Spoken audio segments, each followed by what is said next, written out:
तो आज हम बात करते हैं भक्ति काल से।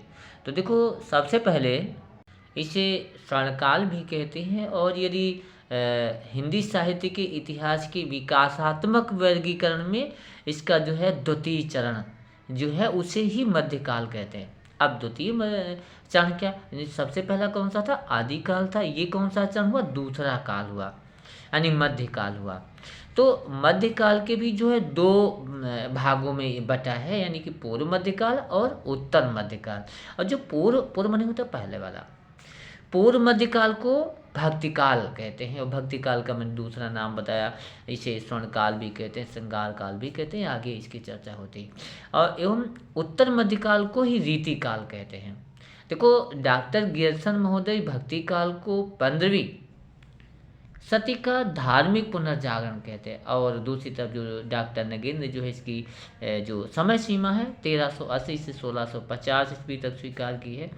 तो इसके बाद देखिए, जो मध्यकाल का जो वर्गीकरण है, जो मैंने बताया ना, ऊपर बता दिया, पूर्व मध्यकाल को क्या कहते हैं, भक्ति काल कहते हैं, और उत्तर मध्यकाल को क्या कहते हैं, रीति काल कहते हैं। और जो है भक्ति काल का वर्गीकरण आचार्य शुक्ल जी ने दो धाराओं में किया, यानी निर्गुण का वर्गीकरण संत काव्यधारा, सूफी काव्यधारा में, और सगुण का वर्गीकरण राम काव्यधारा और कृष्ण काव्यधारा, यानी कि भक्ति काव्य का जो विभाजन है ना, तो जो भक्ति काव्य का विभाजन है तो वो जो है दो भागों में है। कौन कौन सा है, सबसे पहला है निर्गुण मार्गी धारा। और देखो, निर्गुण मार्गी धारा, इसी की दो शाखाएं हैं, ज्ञानाश्रयी धारा, प्रेमाश्रयी धारा, और दूसरी सगुण मार्गी धारा। इसमें कृष्ण भक्ति धारा, राम भक्ति धारा। तो देखो, कृष्णाश्रयी शाखा इसे भी कहेंगे, रामाश्रयी शाखा इसे कहेंगे। और तो भक्ति काल की जो जो प्रमुख धाराओं में निर्गुण भक्ति धारा, और दूसरी कौन सी बताया था, सगुण भक्ति धारा। पहली दूसरी कोई हो, ये तो एक ही बात है, कोई बात नहीं है। देखिएगा, जो निर्गुण भक्ति धारा है, तो निर्गुण भक्ति धारा के अंतर्गत ईश्वर को निराकार के रूप में मानते थे, यानी ईश्वर किस रूप में है, निराकार के रूप में है। और ऐसा मत है कि ना तो ईश्वर जो निराकार के रूप में, ना तो उसका कोई जन्म होता है, ना तो उनके उसकी कोई मृत्यु होती है, और ना तो उसका रंग है, न रूप है, न आकार है, कुछ भी नहीं है। निराकार की, ऐसे निराकार परब्रह्म की उपासना करते थे। वो निर्गुण भक्ति धारा के अंतर्गत आता है। देखो, इसमें दो शाखाएं होती हैं निर्गुण भक्ति धारा में है, वो है पहली ज्ञानाश्रयी और दूसरा प्रेमाश्रयी धारा। ज्ञानाश्रय में आपको बताया ना, जो कबीरदास जी है, ज्ञानाश्रय शाखा के कवि कबीरदास जी प्रमुख रूप से, वैसे और अन्य भी कई हैं। और प्रेमाश्रयी धारा, जिसमें प्रमुख रूप से जो है मलिक मोहम्मद जायसी और भी कवि हैं। तो आगे की ओर बढ़ता हूँ, जो अगली है सगुण भक्ति धारा। सगुण में ईश्वर को जो है साकार रूप में मानते हैं, यानी उसका जन्म भी होता है, और उसका रंग रूप आकार सब कुछ होता है। वैसे माना जाए तो निर्गुण में उपासना करना बड़ा जटिल है भैया। जिसका कोई आकार रूप रंग है नहीं, कहा जाए कि ध्यान करो, चिंतन करो, मनन करो, तो कैसे हो सकेगा। हाँ, यदि कोई आकार है, कोई स्वरूप है, रंग रूप है कुछ, तो उसका ध्यान किया जा सकता है, ये सरलतम है। तो सगुण भक्ति की, यानी सगुण रूप में ईश्वर को जो उपासना करना इतना जटिल नहीं है, आसान है। जिसमें कृष्ण को ईश्वर के रूप में माना, श्री राम को रूप के रूप में माना। इसके बाद बात करते हैं सगुण भक्ति शाखा की जो प्रमुख प्रवृत्तियां हैं, यानी विशेषताएं हैं, उनकी हम बात करते हैं। देखो, सबसे पहले हम ये बात करते हैं ईश्वर का सगुण रूप। जो कवि लोग होते थे ना, वो जो है ईश्वर को, परमात्मा को, भगवान को सगुण रूप में मानते थे।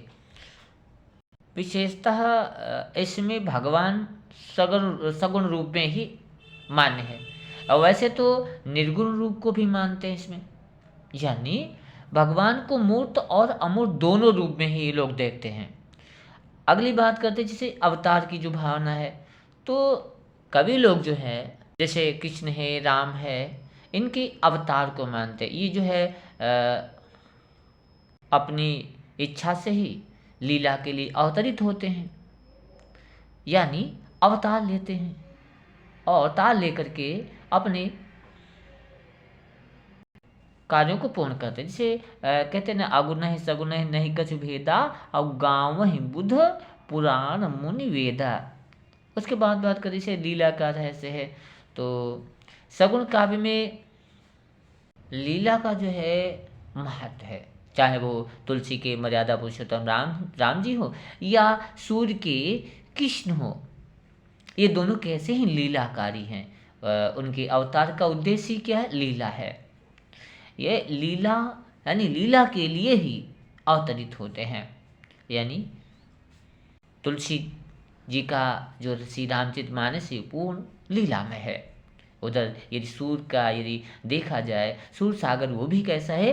पूरा लीलामय है, अर्थात दोनों लीला से युक्त हैं। उसके बाद बात करते हैं रूपोपासना से। सगुण भक्ति में रूपोपासना का महत्व है।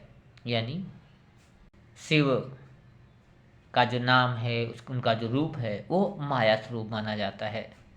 और जो शतपथ ब्राह्मण में ब्रह्म को अनाम और अरूप का है।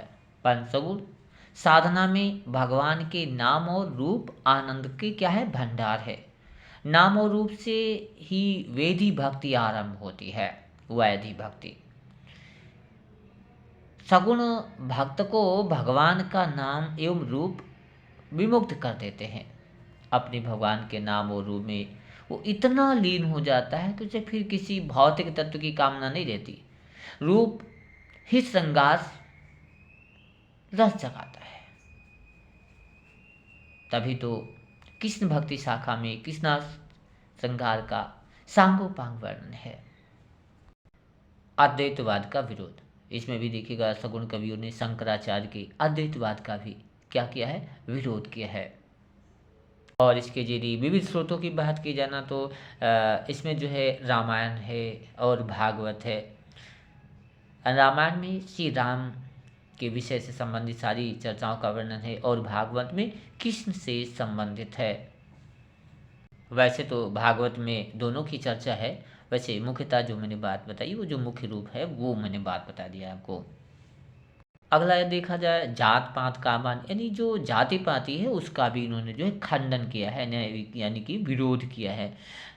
इसमें भी कर्म कांड में सभी ने जो है वर्ण व्यवस्था का समर्थन किया है। लेकिन एक बात बताओ ना, उस समय जो है कवियों ने जो वर्णन किया है कि कोई भी जो है शूद्र व्यक्ति भक्ति से वंचित ना हो जाए, इस प्रकार का यदि कहा जाए कि जो काव्य है उल्लेख नहीं मिलता। यानी कि बात यह है कि कोई भी व्यक्ति हो, चाहे शूद्र हो या कोई भी व्यक्ति हो, सभी लोग जो है भक्ति से युक्त हों, सभी जो है भक्ति कर सकते हैं। अगली यदि बात करूं कि गुरु की महत्ता का यदि वर्णन में देखा जाए ना, तो चाहे निर्गुण काव्य हो या सगुण काव्य हो, दोनों में गुरु की महत्ता है। क्योंकि गुरु के बिना ज्ञान हो ही नहीं सकता, यानी असंभव है। और यदि भक्ति की बात की जाए ना, तो पहले भी बात हुई थी और फिर भी बात कर रहा हूँ ना, जो भक्ति जो है सगुण रूप में जो है इन भक्ति हुई है, यानी सगुण रूप में, यानी कृष्ण और राम को जो है सगुण रूप में माना है और उनकी उपासना की गई, यानी उनकी भक्ति की गई है। और उसके बाद यदि बात करें लोक जीवन की, तो लोक जीवन में यदि सगुण भक्ति जो काव्य है लोक जीवन का अच्छी प्रकार से इसका चित्रण किया गया है, अच्छी प्रकार से चित्रण हुआ है। अष्टछाप के कवियों ने भारतीय ग्राम जीवन का सुंदर चित्रण किया। इन कवियों के चित्रण में तात्कालीन भारतीय जीवन की सुंदर झांकी मिलती है। उधर जो है तुलसी के राम असत से संघर्ष करते हैं, व्रत पालन के लिए नाना कष्ट सहते हैं, कितने जंगल में जा कर के भटकते रहते हैं। और भगवान के दोनों ही रूप लोक संग्रह की दृष्टि से अभिनंदनीय है। यानी कि उधर चाहे आप कृष्ण की बात करें चाहे श्री राम की बात करें, दोनों जो है अति वंदनीय है।